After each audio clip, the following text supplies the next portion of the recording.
আসসালামু আলাইকুম রহমতুল্লাহ। আশা করি আপনারা সবাই ভালো আছেন। আজ আমরা এমন একটি বিষয় নিয়ে কথা বলবো যা বর্তমান সমাজে শুধু মুসলিমের মনেই নয় বরং খ্রিস্টান, ইহুদি, সনাতন ধর্মাবলম্বী সহ প্রতিটি চিন্তাশীল মানুষের মনেই ঘুরপাক খায়। প্রশ্নটি হলো, মহান আল্লাহ যদি ঈশ্বর বা সৃষ্টিকর্তা হন, তবে তিনি মানবজাতির শুরুতে কেন আল কুরআন পাঠালেন না? কেন তিনি প্রথমে তাওরাত, জাবুর বা ইঞ্জিল পাঠালেন? আর যদি পাঠিয়ে থাকেন তবে সেগুলো কেন হারিয়ে গেল বা বিকৃত হয়ে গেল? কেন ঈশ্বর নিজের বাণী নিজে রক্ষা করলেন না? শুধু কুরআনের বেলায় কেন তিনি বললেন যে আমিই এটির রক্ষক? চলুন এবার এটা নিয়ে সম্পূর্ণ বিস্তারিত আলোচনা আপনাদের জানাবো। আশা করি মনোযোগ সহকারে শুনবেন। আজকের এই বিশেষ আলোচনাটি কোনো অন্ধবিশ্বাসের উপর ভিত্তি করে নয়, বরং আমরা কুরআন, হাদিসের, বাইবেলের, ওল্ড স্টেটমেন্ট, নিউ স্টেটমেন্ট এবং সনাতন ধর্মগ্রন্থের মূল রেফারেন্স এবং ঐতিহাসিক সত্য ঘটনা দিয়ে পানির মতো স্পষ্ট করব। আমি আপনাদের অনুরোধ করব কোনো পূর্ব ধারা না কেটে সম্পূর্ণ আলোচনাটি মনোযোগ দিয়ে শুনুন, কারণ আজকের পর এই বিষয়ে আপনার মনের সম্পূর্ণ ভুল ধারণা অবশ্যই চলে যেতে পারে। তাই মনোযোগ সহকারে শুনুন। চলুন প্রথমে আমরা প্রথম প্রশ্নের উত্তর খুঁজে নেই। সেটি হলো, কুরআন কেন মানব ইতিহাসের শুরুতে এলো না? বন্ধুরা, একটু লজিক্যালি চিন্তা করুন। একটি 5 বছরের শিশুকে কি আপনি সরাসরি কোয়ান্টাম ফিজিক্স বা পিএইচডির সিলেবাস ধরিয়ে দিতে পারবেন? কখনোই না। তাকে প্রথমে বর্ণমালা শেখাতে হবে, এরপরে primary school, high school, college পার করে ইউনিভার্সিটিতে দিতে হবে। আশা করি বিষয়টা আপনারা বুঝতে পেরেছেন। মানবজাতির আর্থিক এবং সামাজিক সভ্যতার বিকাশও ঠিক একইভাবে হয়েছে। আদিপিতা হযরত আদম আলাইহিওয়াসাল্লামের সময় সমাজ ছিল অত্যন্ত সরল। মানুষের সংখ্যা ছিল কম। জটিল কোনো আইনি ব্যবস্থার প্রয়োজন ছিল না। এরপর যুগে যুগে সমাজ যত বড় হয়েছে, মানুষের বুদ্ধিবৃত্তির বিকাশও ঘটেছে। আল্লাহ তাআলা সেই যুগের মানুষের মানসিক যোগ্যতা অনুযায়ী বিভিন্ন গাইডবুক বা কিতাব প্রেরণ করেছেন। ইসলামী আকীদা অনুযায়ী কুরআন কোনো তড়িঘড়ি করে তৈরি করা বই নয়। এটি আল্লাহর জ্ঞান বা লাহে মাহফুজে চিরকাল ধরেই ছিল। কিন্তু পৃথিবীতে তা অবর্তনিত করার একটি উপযুক্ত সময় ছিল। কুরআনে মহান আল্লাহ রাব্বুল আলামিন সূরা আল ইসরার ১০৬ নম্বর আয়াতে বলেছেন, আমি কুরআনকে ভাগে ভাগে অবর্তনিত করেছি যাতে আপনি এটি মানুষের কাছে ধীরে ধীরে পাঠ করতে পারেন, এবং আমি এটি পর্যায়ক্রমে নাজিল করেছি। সূরা আল ইসরার ১৭:১০৬ নম্বর আয়াতে এই কথা বলা হয়েছে। আশা করেছি আপনারা এটা বুঝতে পেরেছেন এবং আপনাদের মন থেকে সামান্যতম হলেও একটু ভুল ধারণা চলে গিয়েছে। এবার তো বুঝতে পেরেছেন যে এটা কেন একসাথে আগে নাজিল করা হয়নি। আরো স্পষ্ট করে বলছি, সহিহ বুখারীতে উম্মুল মুমিনিন হযরত আয়েশা রাদিয়াল্লাহু আনহু একটি চমৎকার কথা বলেছেন, যা এই বিষয়টিকে আরো স্পষ্ট করে। তিনি বলেছেন, শুরুতেই যদি নাজিল হতো যে তোমরা মদ পান করো না, তবে আরবরা বলতো আমরা কখনোই মদ ছাড়বো না। শুরুতেই যদি নাজিল হতো তোমরা ব্যভিচার করো না, তবে তারা বলতো আমরা কখনোই ব্যভিচার ছাড়বো না। কিন্তু শুরুতে আল্লাহ জান্নাত জাহান্নাম নাজিল করে মানুষের অন্তরকে তৈরি করেছেন। যখন মানুষের ঈমান মজবুত হলো, তখন হালাল হারামের চূড়ান্ত আইন কুরআন নাজিল হলো। সহিহ বুখারীর হাদিস নং ৪৯৯৩ নম্বর আয়াতে এই কথা বলা হয়েছে। আজ আমি যতগুলো কথাই বলবো সবগুলোই কিন্তু আপনাদেরকে কুরআন, হাদিস এবং বিভিন্ন ধর্মগ্রন্থের প্রমাণ সহই বলবো। অর্থাৎ মানবজাতি যখন জ্ঞানে, বিজ্ঞানে এবং আন্তর্জাতিক যোগাযোগের ক্ষেত্রে একটি গ্লোবাল বা বৈশ্বিক স্তরে পৌঁছালো, ঠিক তখনই আল্লাহর সর্বশেষ কিতাব আল কুরআন এবং সর্বশেষ নবী হযরত মুহাম্মদ সাল্লাল্লাহু আলাইহি সাল্লামকে পাঠালেন। কারণ এই কিতাবটি আর পরিবর্তন হবে না। এটা কিয়ামত পর্যন্ত পুরা পৃথিবীর জন্য একটি ফাইনাল এডিশন বা চূড়ান্ত পুস্তক ছিল। এবার আসুন দ্বিতীয় প্রশ্নে, যা অমুসলিম ভাইদের মনে বড় ধাক্কা দেয়। তারা বলে তাওরাত, ইনজিল তো ঈশ্বরের বাণী ছিল, তবে ঈশ্বরকে নিজের বাণী নিজে রক্ষা করতে পারলেন না। তিনি কি দুর্বল চিত্তের? নাউজুবিল্লাহ। মহান আল্লাহ দুর্বল ছিলেন না। এর পেছনে দুটি বড় কারণ ছিল। একটি, পূর্ববর্তী কিতাবগুলো যেমন হযরত মুসা আলাইহিসসালামের তাওরাত কিংবা হযরত ঈসা আলাইহিসসালামের ইনজিল, এগুলো কোনোটি কিয়ামত পর্যন্ত সমস্ত পৃথিবীর মানুষের জন্য আসেনি। সেগুলো ছিল সাময়িক এবং আঞ্চলিক, একটি নির্দিষ্ট জাতির জন্য।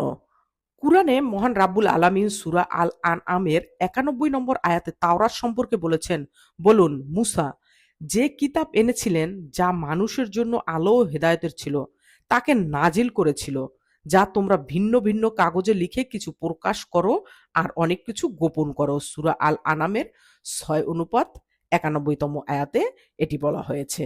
এর মূল মর্ম অবশ্যই আপনারা বুঝে নিয়েছেন। অনুরূপভাবে বাইবেলও হযরত ঈসা আলাইহিস সালাম নিজে স্বীকার করেছেন যে তিনি পুরো পৃথিবীর জন্য আসেননি। এটা বলা হয়েছে মথি 15:24-তে। যিশু উত্তর দিলেন, ইসরায়েলের কুয়েলে হারিয়ে যাওয়া ভেড়া ছাড়া আর কারো কাছে আমাকে পাঠানো হয়নি। যেহেতু এই কিতাবগুলো মেয়াদি ছিল নির্দিষ্ট সময় পর্যন্ত, তাই আল্লাহ এগুলোকে অলৌকিকভাবে চিরস্থায়ী সংরক্ষণের কোনো প্রয়োজন মনে করেননি। একটি নির্দিষ্ট সময়ের পর নতুন নবী এসে কিতাব দিয়ে আগের কিতাবের কার্যকারিতা শেষ করে দিতেন। এটাই ছিল আসল সত্য কথা। আশা করি আপনারা মনোযোগ সহকারে শুনেছেন এবং এর মর্ম বুঝতে পেরেছেন। আল্লাহ পরীক্ষা করতে চেয়েছিলেন যে উম্মত বা ধর্মীয় নেতারা আল্লাহর বাণীর প্রতি কতটা বিশ্বস্ত থাকে। আল্লাহর কিতাব সংরক্ষণের দায়িত্ব দিয়েছিলেন তৎকালীন আলেম ও যাজকদের ওপর। কুরআনের সূরা আল মায়েদার ৪৪ নম্বর আয়াতে আল্লাহ পূর্ববর্তী কিতাব সম্পর্কে স্পষ্ট বলেছেন, কারণ তাদেরকে আল্লাহর কিতাবের রক্ষক করা হয়েছিল আর তারা ছিল এর সাক্ষী। সূরা আল মায়েদাহের ৫:৪৪। কিন্তু মানুষ সেই পরীক্ষায় ফেল করে। ধর্মযাজকরা নিজেদের স্বার্থে রাজাদের খুশি করতে কিংবা সামান্য অর্থের বিনিময়ে আল্লাহর বাণীর ভেতরে নিজেদের কথা ঢুকিয়ে দিয়ে এটাকে বিকৃত করে ফেলেছে। এটাই সত্যি কথা। যাক, এরপরে চলুন পরবর্তী কথা জেনে নেওয়া যাক। এবার আমরা দেখব যে পূর্ববর্তী কিতাবগুলো যে বিকৃত হয়েছে তার প্রমাণ খোদ তাদের কিতাবের ভেতরেই কিভাবে আছে। এটি কোনো মুসলিমের বানানো কথা নয়। বাইবেলের জিরমীয় ভাববাদীয় পুস্তকে পরিষ্কার বলা আছে যে লেখকরা ঈশ্বরের আইন পরিবর্তন করে ফেলেছে। তোমরা কেমন করে বলতে পারো আমরা জ্ঞানী এবং সদাপ্রভুর ব্যবস্থা? তাওরাতে বলা হয়েছে। আমাদের কাছে আছে, দেখো লেখকদের মিথ্যা লেখনী তার মিথ্যা করে তুলেছে। জিরমীয় 4:4 রে এই কথা বলা হয়েছে। তাহলে তো বুঝতেই পেরেছেন যে কারা এটাকে বিকৃত করেছে। হযরত ঈসা আলাইহিস সালাম বা যীশু খ্রিস্টের উপরে যে ইনজিল নাজিল হয়েছিল তা ছিল হিব্রু বা আরামাইক ভাষায়। যীশু খ্রিস্টের চলে যাওয়ার পর রোমান সাম্রাজ্যের খ্রিস্টানদের উপর তীব্র নির্যাতন চালায়। ফলে মূল ইনজিল কিতাবটি পৃথিবী থেকে সম্পূর্ণ হারিয়ে যায়। যিশুর প্রায় ৭০ থেকে ১০০ বছর পর গ্রিক ভাষায় বিভিন্ন মানুষ নিজেদের স্মৃতি বা লোকমুখে শোনা কথা থেকে ৪টি মূল ইনজিল বা গসপেল লেখে: মথি, মার্ক, লুক এবং যোহন। বর্তমান খ্রিস্টান জগতের বিখ্যাত বাইবেল স্কলার ডক্টর বার্ট এরমান তার বিখ্যাত বই মস্কুয়েটিং যিশু এ দেখিয়েছেন যে বর্তমান বাইবেলের কয়েক হাজার পাণ্ডুলিপির মধ্যে হাজার হাজার বৈসাদৃশ্য ও পরিবর্তন রয়েছে। মানুষ নিজের ইচ্ছামতো যিশুর বাণী বদলে দিয়েছেন। এটা বলেছে খ্রিস্টানদের বিখ্যাত বাইবেল স্কলার, যিনি বাইবেল নিয়ে অনেক বেশি পড়াশোনা করেছেন। একইভাবে যদি আমরা সনাতন বা হিন্দু ধর্মের দিকে তাকাই, তবে দেখব বেদ বা উপনিষদ কোনো একক ব্যক্তির ওপর কিতাব আকারে একেবারে আসেনি। এগুলোকে বলা হতো শ্রুতি। ঋষিরা ধ্যান করতেন আর তা মুখে মুখে মনে রাখতেন। শত শত বছর পর এগুলোকে লিপিবদ্ধ করা হয়। মহর্ষি বেদব্যাস বেদকে ৪ ভাগে ভাগ করেন। যুগের পর যুগ ধরে মুখে মুখে প্রচলিত থাকার কারণে এর লিপিকারদের পরিবর্তনের ফলে এর মূল অবয়া আর আগের মতো অনুক্ষ নেই। এটি আজ ঐতিহাসিক সত্য। এটা হিন্দু ধর্ম নিয়ে যারা বেশি রিসার্চ করে তারা অবশ্যই বুঝতে পারবে। এখন সবচেয়ে বড় যৌক্তিক প্রশ্ন, আল্লাহ তাওরাত রক্ষা করলেন না, ইনজিল রক্ষা করলেন না, তবে শুধু কুরআনকেই কেন নিজের রক্ষা করার দায়িত্ব নিলেন? উত্তরটি খুব সহজ এবং অকাট্য। মুহাম্মদ সাল্লাল্লাহু আলাইহি সাল্লাম হলেন সর্বশেষ নবী এবং আল কুরআন হলেন সর্বশেষ কিতাব। এরপর কিয়ামত পর্যন্ত আর কোনো নবীও আসবে না, আর কোনো কিতাবও আসবে না। এখন লজিক্যালি চিন্তা করুন, যদি আগের কিতাবগুলোর মতো শেষ কিতাব কুরআনও বিকৃতি হয়ে যেত, তবে কিয়ামত পর্যন্ত আসা কোটি কোটি মানুষ সত্যের পথ চেনার আগে কোনো মাধ্যম পেত না। কিয়ামতের দিন মানুষ উল্টো আল্লাহকে প্রশ্ন করত, হে আল্লাহ, তোমার শেষ কিতাবটি তো মানুষ বদলে ফেলেছিল, আমার কি দোষ? আমরা সত্য জানবো কিভাবে? এটা তো বিকৃত ছিল, এটা থেকে আমরা তো সত্য জানতে পারলাম না। এভাবে বিভিন্ন ধরনের প্রশ্ন আসতো। তাই মানুষের এই অজুহাত যেন না থাকে, সেই জন্যই আল্লাহ কুরআনের সংরক্ষণের দায়িত্ব কোনো মানুষের হাতে না দিয়ে সরাসরি নিজের কুদরতি সূরা আল হিজরতের ৯ নম্বর আয়াতে আল্লাহ চ্যালেঞ্জ ছুড়ে দিয়ে বলেছেন, নিশ্চয়ই আমি এই স্মরণিকা মানে কুরআন নাজিল করেছি আর আমি তার হেফাজত বা সংরক্ষণ করব। সূরা আল হিজরের ১৫:৯ নম্বর আয়াতে এই কথা মহান আল্লাহ সরাসরি বলেছেন।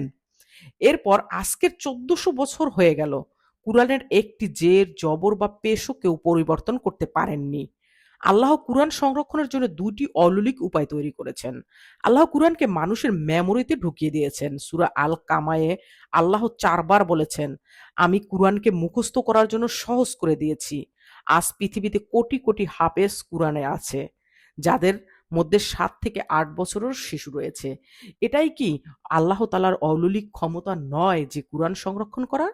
আজ যদি পৃথিবীর সমস্ত লাইব্রেরি, সব বাইবেল, সব গীতা, সব কুরআন পুড়িয়ে ফেলা হয় এবং সমস্ত ডিজিটাল ডেটা ডিলিট করে দেওয়া হয়, তবে পৃথিবীর কোনো ধর্মই আর তাদের কিতাব হুবহু ফিরিয়ে আনতে পারবে না। কিন্তু ইসলামের ক্ষেত্রে মাত্র ১ ঘন্টার মধ্যে ১০ জন হাফেজ একসাথে বসিয়ে দিলে তারা এক হরফ ভুল ছাড়া আদি থেকে অন্ত পর্যন্ত পুরো আল কুরআন আবার হুবহু লিখে মানবজাতিকে উপহার দিতে পারবেন। এটাই আল্লাহর অলৌকিক সংরক্ষণ। কুরআনকে পূর্ববর্তী কিতাবসমূহের বিচারক বানানো হয়েছে। আমি তোমার প্রতি সত্যতা কিতাব অবতীর্ণ করেছি, যা তার পূর্ববর্তী কিতাবসমূহের সত্যায়নকারী ও সেগুলোর উপর রক্ষক। মুহাইমিন সূরা আল মায়েদার ৫:৪৮ নম্বরে এত সুন্দরভাবে মহান আল্লাহ তাআলা উপস্থাপনা করেছেন। আশা করেছি আপনারা সম্পূর্ণ আলোচনাটুকু শুনে এটি স্পষ্টভাবে আপনারা বুঝতে পেরেছেন কেন কুরআন এর সংরক্ষণের দায়িত্ব মহান আল্লাহ তাআলা নিজে নিয়েছেন। যাই হোক, এই কথার অর্থ হলো পূর্ববর্তী কিতাবগুলোর বাইবেল বা বেদের যে অংশটুকু কুরআনের সাথে মিলবে আমরা বুঝবো সেটুকুই আল্লাহর মূল বাণী ছিল, আর যা মিলবে না তা সম্পূর্ণ বিকৃত। প্রিয় দর্শক ও শ্রোতামণ্ডলী, আজকের এই দীর্ঘ আলোচনা থেকে আমরা বুঝতে পারলাম যে ঈশ্বরের কোনো কাজে কোনো ভুল বা খামখেয়ালি নেই। সবকিছু একটি সুনির্দিষ্ট ঐশ্বরিক পরিকল্পনা বা মাস্টার প্ল্যান অনুযায়ী হয়েছে। মানবজাতির শৈশবে তাওরাত, ইনজিল এসেছে সাময়িক গাইড হিসেবে, আর মানবজাতি যখন পূর্ণতা পেয়েছে তখন এসেছে আল কুরআন। আল কুরআন শুধু মুসলমানদের বই নয়, এটি সমগ্র মানব জাতির জন্য স্রষ্টার পাঠানো শেষ প্রেমপত্র, শেষ গাইড বুক। আপনি যে ধর্মেরই হন না কেন, আমি আপনাকে বিনীত অনুরোধ করব অন্তত একবার অর্থসহ এই অলৌকিক কিতাবটি পড়ে দেখুন। কারণ এই একটিমাত্র কিতাবেই আদি রূপ নিয়ে আজও পৃথিবীতে টিকে আছে। আর কোনো আসমানি কিতাব এইভাবে টিকে নাই। যদিও মানুষ কিছু কিছু কিতাবের নাম জানে কিন্তু এইভাবে টিকে নেই। আপনাদের আজকের এই আলোচনাটি কেমন লাগলো? কোনো প্রশ্ন থাকলে অবশ্যই নিচে কমেন্ট করে জানাবেন। ভিডিওটি ভালো লাগলে একটি লাইক দিন আর বিভিন্ন ধর্মের বন্ধুদের সাথে বিভ্রান্তি দূর করতে এটি শেয়ার করে দিন। আর চ্যানেলে যারা নতুন আছেন তারা অবশ্যই সাবস্ক্রাইব করে পাশে থাকা বেল আইকনটি টিপ দিন। আজ আর নয়, দেখা হবে পরবর্তী কোনো গুরুত্বপূর্ণ ভিডিও নিয়ে। ততক্ষণ পর্যন্ত সবাই ভালো থাকবেন, সুস্থ থাকবেন এই কামনায় আজকের জন্য বিদায়। আসসালামু আলাইকুম রাহমাতুল্লাহ।